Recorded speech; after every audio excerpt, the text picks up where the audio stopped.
উনি আমাকে বলে যে গাঁজা কি এভাবে ডলে নাকি এভাবে ডলে। টিচার ছাত্রদেরকে বলে বঞ্জিকা এভাবে ডলে না এভাবে ডলে।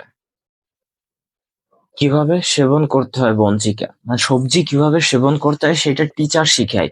এই টিচারের কাছ থেকে এরা আসলে কি শিখবে?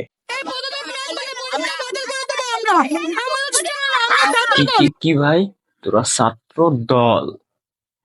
ভাই তোদের বয়সে দল কারে বলে সেটাই তো জানতাম না।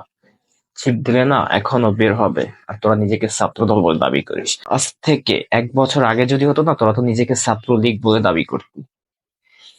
তারপর আরেকবার বল, তোরা কি দল আরেকবার বল শুনি। ও আচ্ছা, তোরা ছাত্র দল, ঠিক আছে বুঝলাম। তারপরে ঘাড়ে মারছে, আমি 3 দিন জ্বরে উঠতে পারি। ও মা, কি বলিস? তোর ঘাড়ে এমন মার মারছে তুই 3 দিন উঠতে পারিস নাই? খুব বেশি মারছে। মানে ব্যাট টাচ তো করে। কি বলিস? মেয়েদেরকে ব্যাট টাচ করে? ভাই তোর বয়সটা কত? ব্যাট টাচ কারে বলে সেটা তুই বুঝিস? ও ভাই তোর বয়স কত? আর সেই তোর সাথের মেয়েটার বয়স কত? জাস্ট বোঝা যায়। ব্যাট টাচ করে রে। সাথে ছেলেদের এই যে চুলের এটা ধরে এইখানে মারে, এবং তিনি অনেক অশ্লীল কথা বলে ক্লাসের ভিতরে। অশ্লীল কথা বলে না, এটা আসলে ঠিক না। তোমাদের সাথে অশ্লীল কথা বলতে পারে না, অশ্লীল কথা বলতে তার রাইট নেই। তীব্র নিন্দা ও প্রতিবাদ জানাই। তারপরে কি হয়েছে বলো? সে বাংলা পড়ে তো, এবং ছেলে এবং মেয়েদের দুজনকে পড়ে তো। সে প্রত্যেক মানে তাদের স্টুডেন্টের মধ্যে একজন মেয়ের সাথে সে প্রেম করছে, দেন তার মার সাথে প্রেম পরকীয়া করছে। কি বলিস? প্রেম করছে আবার তার মায়ের সাথেও পরকীয়া করছে? এটা মানা যায়? তোমার বয়স কত? সর্বোচ্চ 12 বছর। সেই মেয়েটার বয়স কত? 12 বছর। সেই 12 বছরের মেয়ে তার সাথে প্রেম করছে, আবার তার মাও তার সাথে পরকীয়া করছে। ও ভাই, কোথায় আছি আমরা? আছি কোথায়?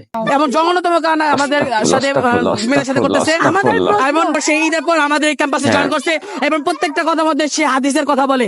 সে কোনোদিন প্রত্যেকটা মেয়ে বলছে কোনোদিন হাদিসের কথা বলে না, কিন্তু আজকে সে এখানে সে হাদিসের কথা বলছে। ঠিক কথা, তুমি যুক্তিসম্পন্ন কথা বলেছো।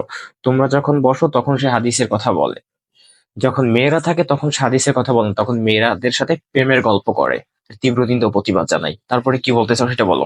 পদত্যাগ যদি না করে তাহলে কি করতে? জি ভাই, যদি সে পদত্যাগ না করে তাহলে তোমরা তার পিছন লাল করে দেবে, স্কুলের তালা মেরে দিবে।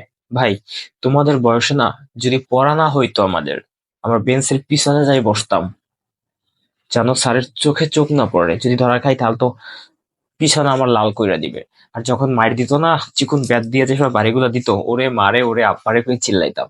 আর সেই বয়সে তোরা টিচারের পিছন লাল করার জন্য প্রস্তুতি নিচ্ছিস। বাহ, তোরা ভাই অনেক কিছু শিক্ষা ফালাইছিস, তোদেরকে ধন্যবাদ ভাই। আজকের ভিডিওটা এই পর্যন্ত। ভিডিওটি ভালো লাগলে ভিডিওটি শেয়ার করে দিবেন। আর কারা কারা জীবনে প্রচুর পরিমাণ উত্তম মাধ্যম খাইছেন তারা কমেন্ট বক্সে জানিয়ে দিবেন। সব ভালো থাকবেন, সুস্থ থাকবেন। আসসালামু আলাইকুম, আল্লাহ হাফেজ।